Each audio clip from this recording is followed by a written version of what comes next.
Que Dios te bendiga, te hablamos de parte de una mano amiga una vez más para compartir con todos ustedes la palabra de Dios y una vez más pues queremos seguir avanzando en este estudio que tenemos sobre el arrebatamiento. Y hemos avanzado bastante porque según la palabra de Dios y usando al profeta Elías como referencia, pues dice la palabra de Dios en el segundo libro de los Reyes de que juntamente con el profeta Eliseo iban saliendo de Gilgal y hemos explicado todo lo que esto significa relacionado a la vida cristiana. Y saliendo de Gilgal pues se fue a la ciudad de Betel, a la casa de Dios y puerta del cielo, y ahí se fue a Jericó. Todo esto es muy significativo según lo que hemos estudiado. Y uno puede ir a repasar ahí siempre, y de seguro Dios nos puede mostrar más cosas, pero creemos que es más que suficiente lo que hemos enseñado, todos estos videos. Y de ahí se fue al río Jordán. Estamos en el río Jordán y creo que pues ahí es un buen lugar que Dios escogió para que llegara ahí el profeta Elías con Eliseo y de allí fuera él levantado.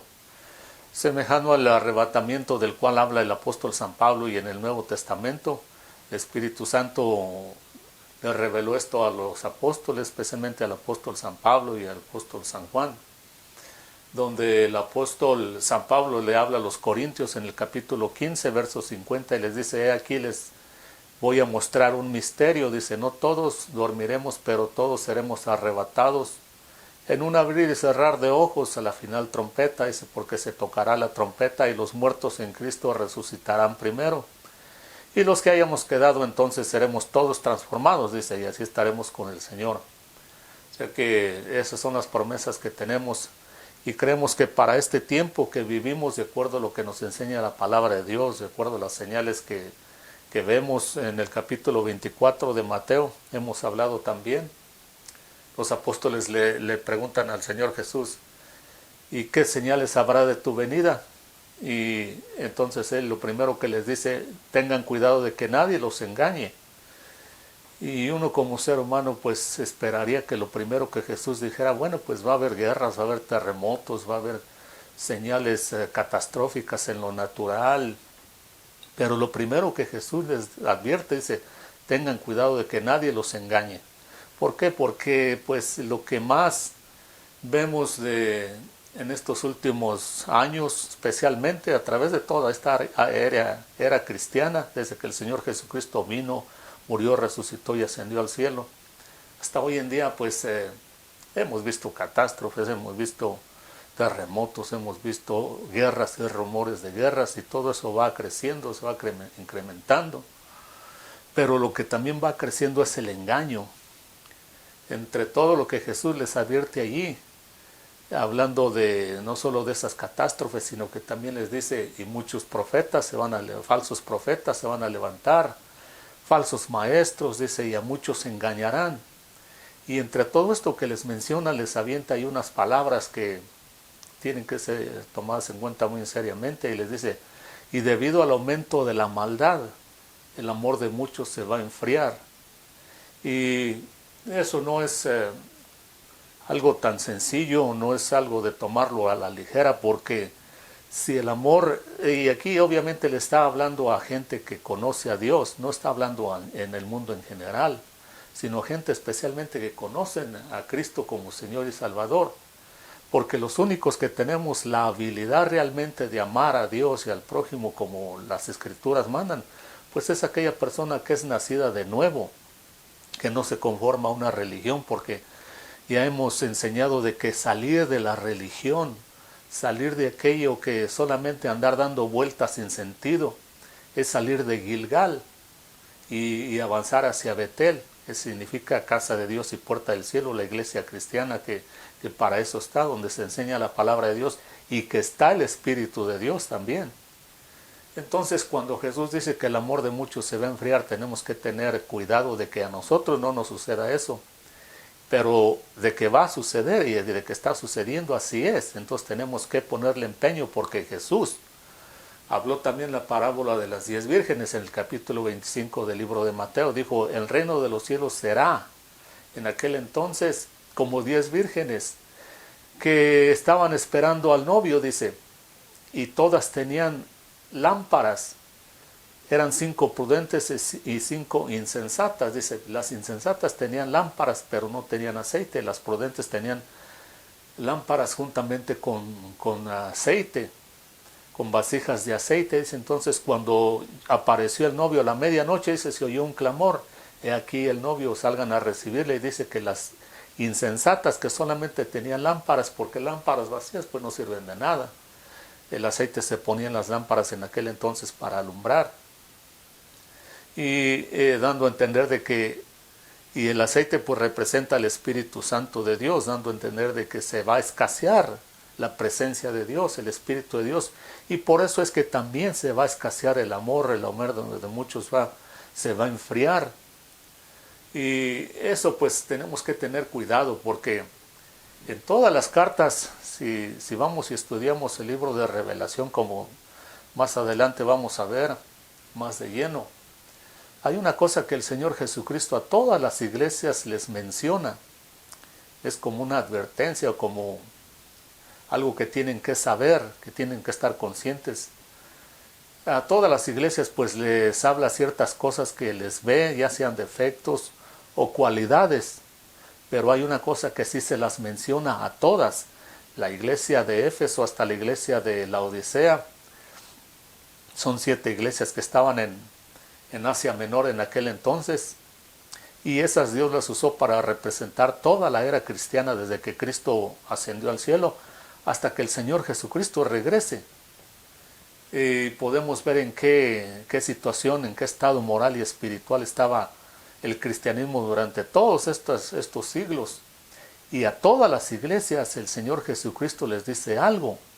Les dice, al que venciere le haremos recibirá tales beneficios, le haremos columna en el templo de Dios, recibirá una piedra con su nombre nuevo, y así diferentes promesas que el Señor Jesucristo le da a cada iglesia, pero a todas les dice el que venciere. Y es una cosa que tenemos que tomar muy en cuenta, porque entonces, vea, eso lo escribió el apóstol San Juan, a quien se le dio el libro de Revelación, el Señor Jesucristo, que fue el último de los apóstoles que murió.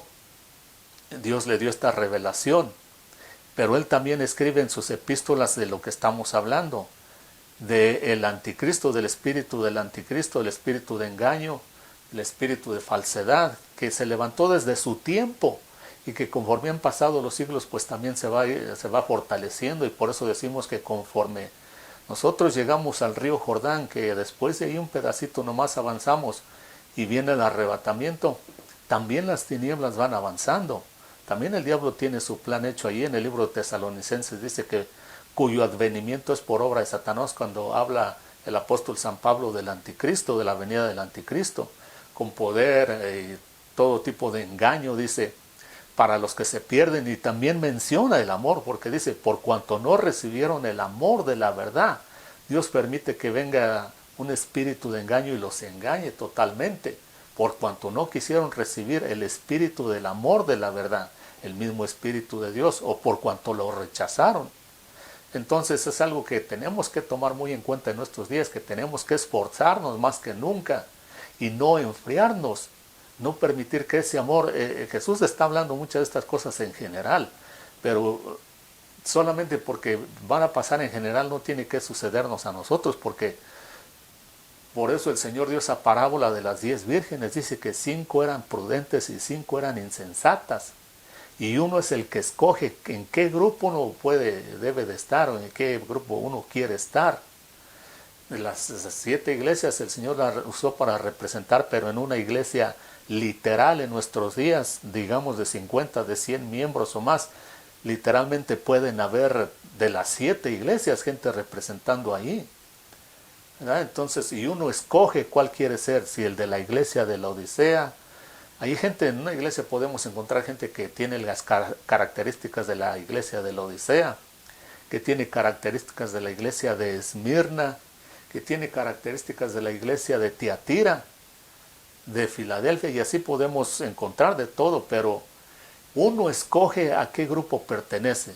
porque para eso Dios nos dio libre albedrío, y si tenemos la palabra de Dios, tenemos más que suficiente para saber qué hacer. Por eso entonces tenemos que esforzarnos, porque el Señor Jesucristo a todos, sin excepción alguna, a todos nos dice lo mismo: el que venciere va a recibir tales beneficios, especialmente la vida eterna. Quiere decir que aunque ya el Señor ya ganó esa lucha por nosotros allá, aún nosotros tenemos que seguir siendo fieles hasta el final. Eso es lo que realmente quiere decir el Señor Jesucristo. El que sea fiel hasta el final, ese va a recibir tales beneficios, según lo que nos promete, lo que alcancemos. Pero vea, entonces a todos nos dice que tenemos que vencer. Y una cosa que tenemos que tomar bien en cuenta es lo que el apóstol San Juan habla en su epístola, en su primera epístola.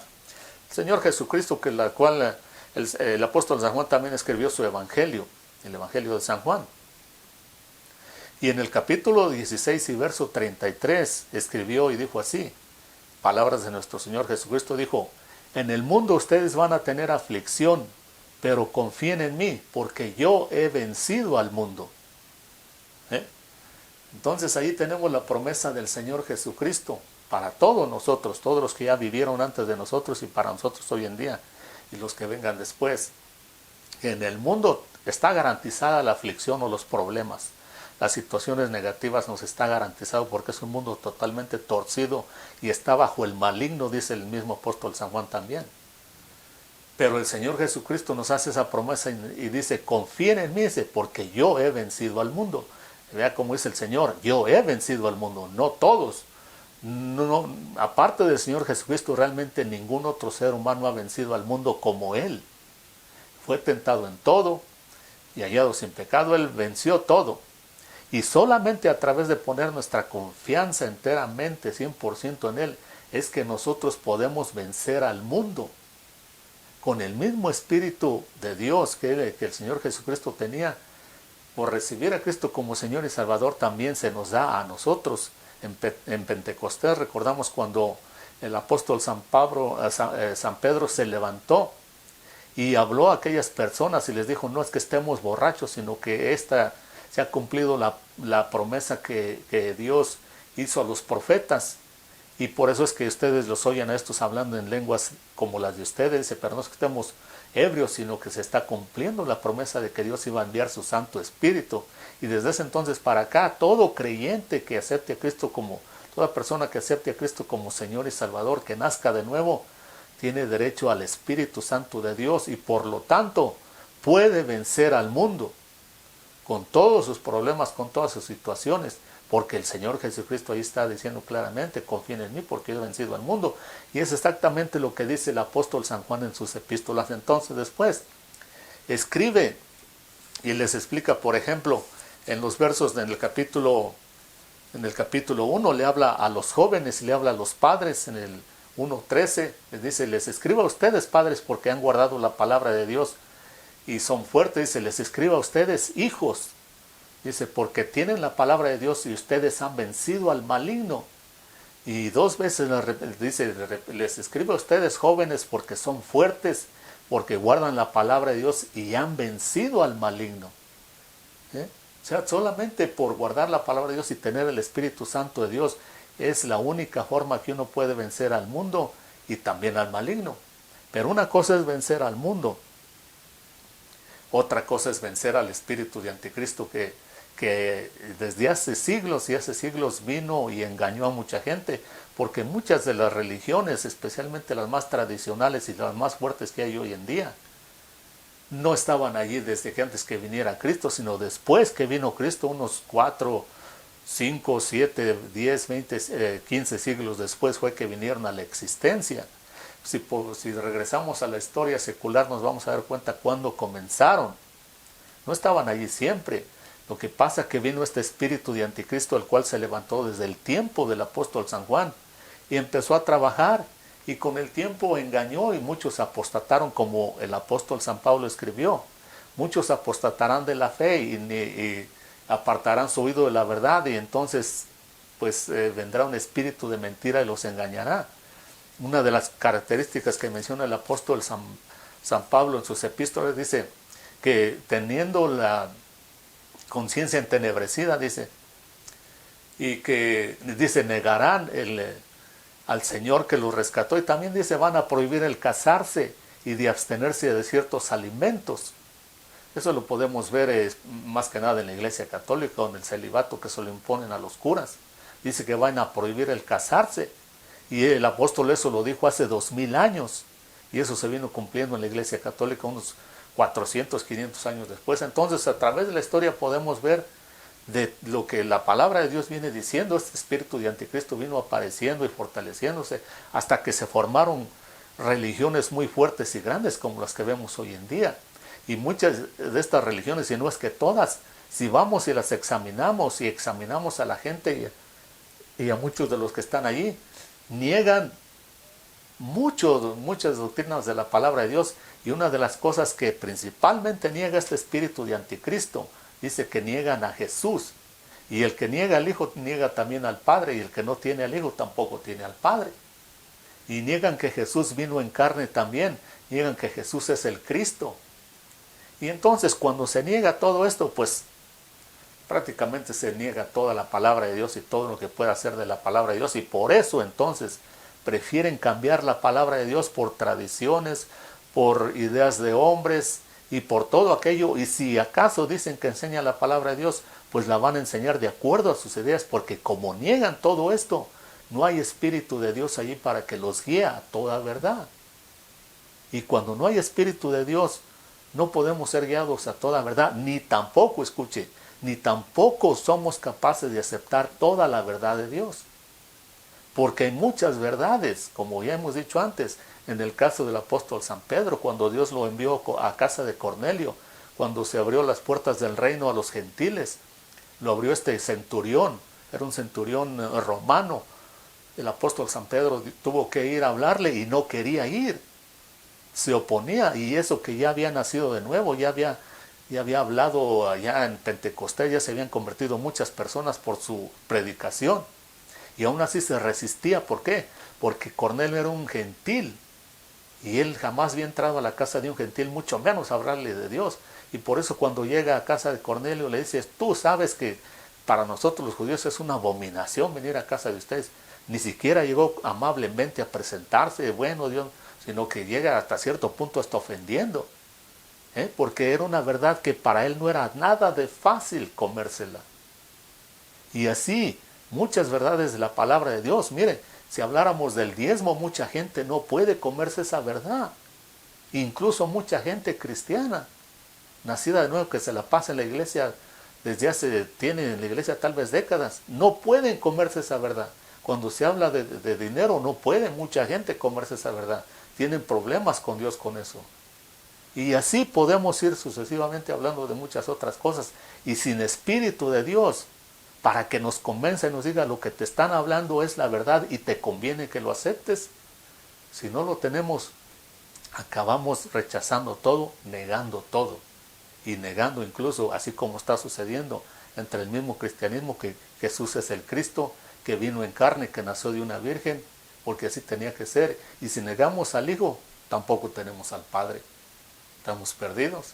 Y por eso el apóstol San Juan aquí les dice, la única forma que ustedes pueden llegar a vencer este espíritu de anticristo, vea, porque esto se va a poner bueno, es cuando ustedes tienen la unción. Y por eso él les dice, pero ustedes tienen la unción, dice, y no tienen necesidad de que nadie les enseñe nada, porque ustedes saben todas las cosas por medio de la unción.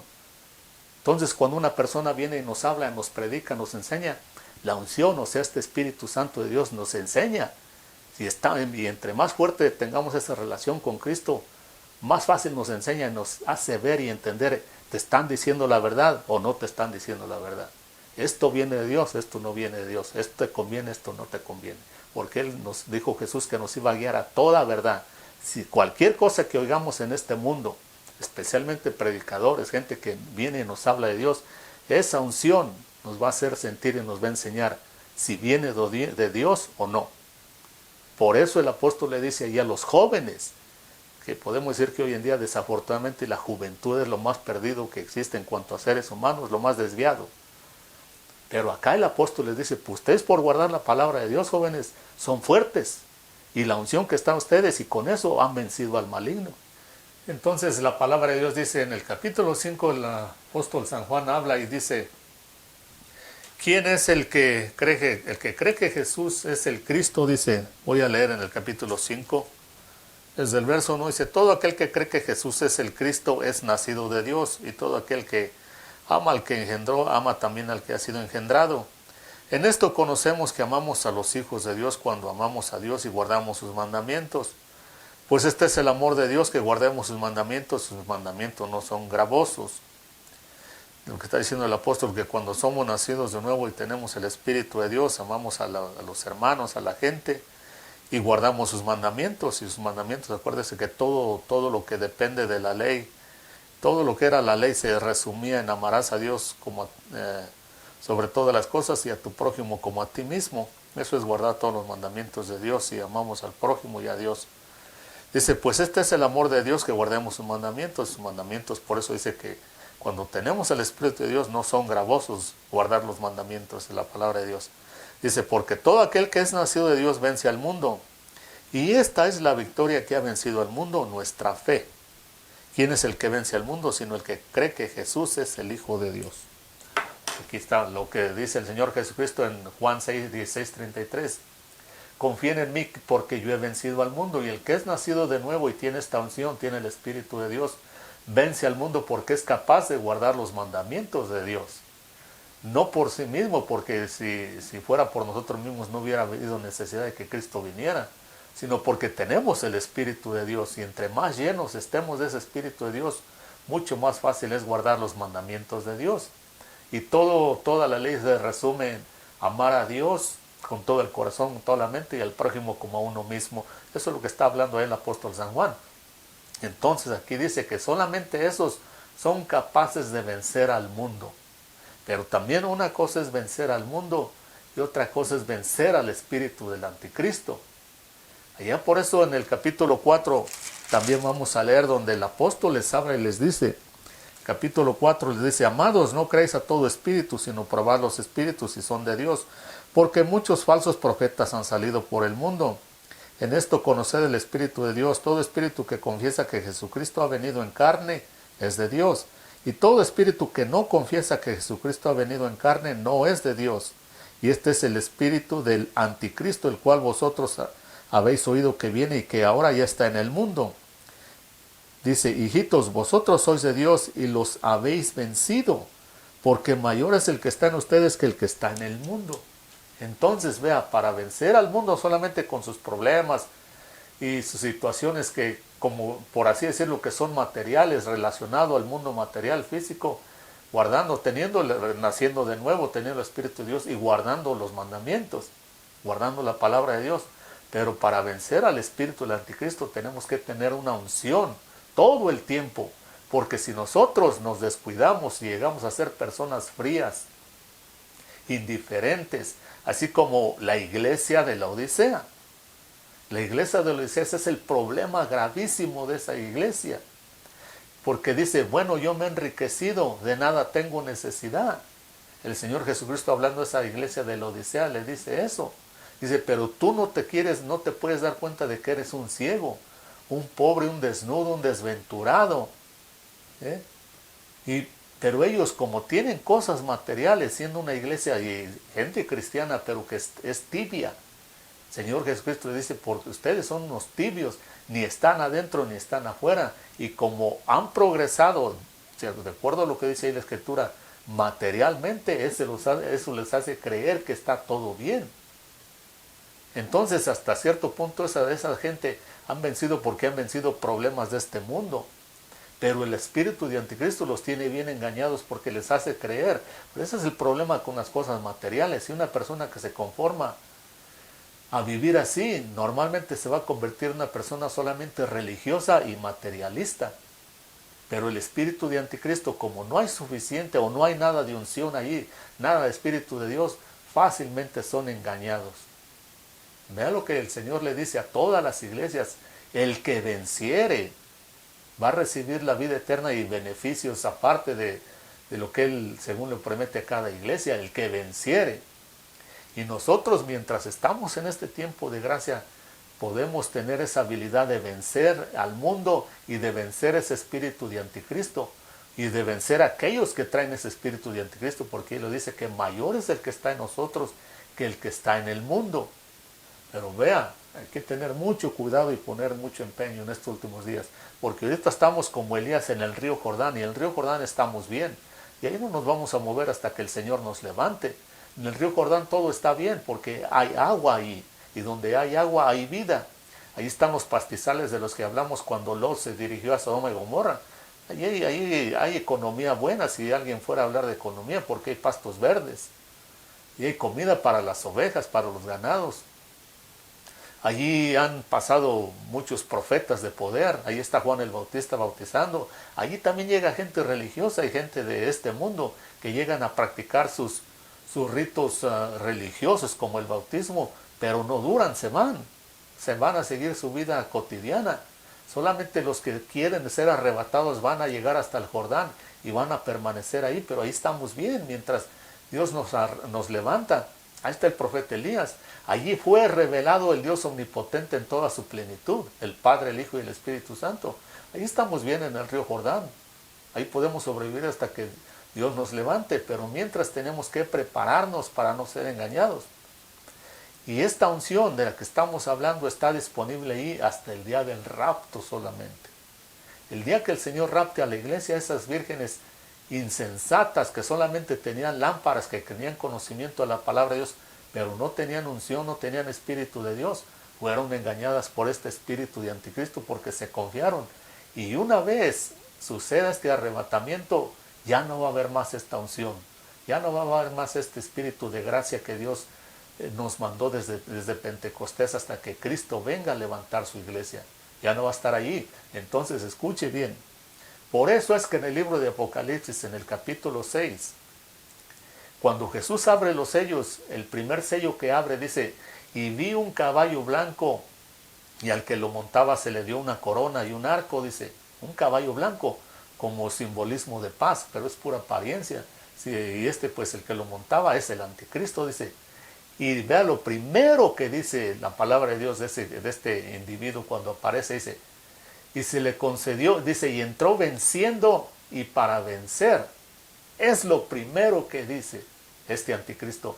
Vea el espíritu de anticristo desde el apóstol San Juan, desde la iglesia primitiva hasta ahora, cómo se ha ido fortaleciendo y engañando a tanta gente que no tiene esta unción, este espíritu de Dios, que no nacen de nuevo, que se apartan de Dios. Y cuando y el apóstol escribe en sus epístolas, dice que nosotros lo hemos vencido porque mayor es el que está en nosotros que el que está en el mundo. A los jóvenes, a los padres, dice que lo hemos vencido y lo podemos vencer con la unción. Pero cuando sucede el arrebatamiento y Jesús abre los sellos, el primer sello que abre, dice, del anticristo, porque es el anticristo en el que aparece, dice, y se le concedió vencer, y entró venciendo, dice, entró venciendo y para vencer. O en otras versiones dice, y entró conquistando y para conquistar, que es lo mismo. Porque ya no está más esa unción de la que estamos hablando para que la gente lo siga venciendo. Si usted estudia la palabra de Dios, entonces se va a dar cuenta de que ahí es donde termina la gracia, cuando el arrebatamiento, y por eso podemos decir que el arrebatamiento comienza más o menos antes de los 7 años de la última semana de Daniel, o a su principio, porque es lo primero que menciona el anticristo: entró venciendo y para vencer. Vamos a seguir estudiando mucho más de esto porque se va a poner más interesante. Si usted no conoce a Cristo como Señor y Salvador, acéptelo para que tenga esta unción y pueda vencer este espíritu de engaño, de falsedad que existe en el mundo, en las diferentes religiones, incluso en cierto cristianismo también, como el de la Odisea, como ya mencionamos ahí, que dice la Biblia en el libro de Apocalipsis. Acepte a Cristo como Señor y Salvador, nazca de nuevo y fortalézcase.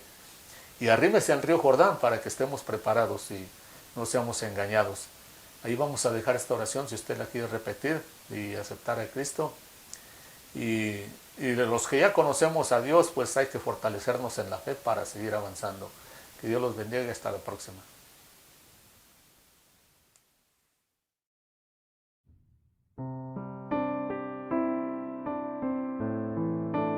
Si te gustaría recibir a Jesucristo como tu único Salvador y recibir la vida eterna, haz conmigo esta oración. Reconozco que soy pecador y que te he fallado, pero creo que la sangre de Jesucristo me limpia de todo pecado. Por fe te recibo en mi corazón como mi único Salvador personal. Ayúdame, Señor, a hacer tu voluntad para cuando tú me llames, yo estar listo. Te damos gracias, Señor, por esta persona que ha hecho esta oración de fe, como dice en Juan 1:12, mas a todos los que le recibieron, a los que creen en su nombre, les da potestad de ser hechos hijos de Dios. Te damos gracias y te pedimos, Señor, que tú guíes sus pasos, que esta persona sienta la necesidad de acercarse diariamente a ti, de conocer quién tú eres, Señor. Te la ponemos en tus manos y decimos, Señor, que ninguna arma forjada contra ella va a prosperar. Gracias te damos en el nombre del Padre, del Hijo y del Espíritu Santo. Amén.